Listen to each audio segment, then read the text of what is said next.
ആടുജീവിതം എന്ന ചിത്രം കണ്ടതിന് ശേഷം താൻ ഞെട്ടി എന്നാണ് മെഗാസ്റ്റാർ മമ്മൂട്ടി പറയുന്നത്. ചിത്രം കണ്ടതിന് ശേഷം മാധ്യമങ്ങളോട് സംസാരിക്കുകയായിരുന്നു സൂപ്പർ താരം. രാജുവിൻ്റെ പ്രകടനം കണ്ടപ്പോൾ ശരിക്കും കണ്ണു നിറഞ്ഞു. നജീബ് എന്ന കഥാപാത്രത്തെ പൃഥ്വിരാജ് വളരെ ആത്മാർത്ഥതയോടെയാണ് ചെയ്തിരിക്കുന്നത്. ഈ ചിത്രത്തിലൂടെ രാജുവിന് ഒരു ദേശീയ അവാർഡ് കിട്ടും എന്നാണ് മമ്മൂട്ടി തുറന്നു പറഞ്ഞത്. ആടുജീവിതം എന്ന ചിത്രത്തെക്കുറിച്ച് അന്തർദേശീയ തലത്തിൽ വരെ മികച്ച അഭിപ്രായമാണ് വന്നുകൊണ്ടിരിക്കുന്നത്. അവസാനമായി നജീബും ആടും തമ്മിലുള്ള രംഗം ചിത്രീകരിച്ചു എന്ന രീതിയിലുള്ള വിവാദങ്ങൾ വരുന്നുണ്ട്. അതിനെക്കുറിച്ച് ചോദിച്ചപ്പോൾ മമ്മൂട്ടിയുടെ പ്രതികരണം ഇങ്ങനെ: എന്ത് നല്ലത് സംഭവിച്ചാലും അതിൽ ചീത്ത കാണുന്നവരാണ് ഭൂരിഭാഗവും. അങ്ങനെയൊരു രംഗം ചിത്രീകരിച്ചിട്ടില്ല എന്ന് സംവിധായകൻ ബ്ലെസ്സി തന്നെ പറഞ്ഞല്ലോ.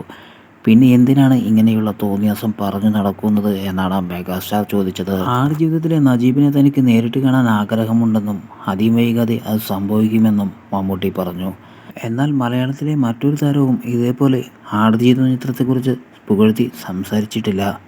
എന്തായാലും പൃഥ്വിരാജിൻ്റെ അഭിനയ ജീവിതത്തിലെ അവിസ്മരണീയമായ സിനിമയാണ് ആടുജീവിതം.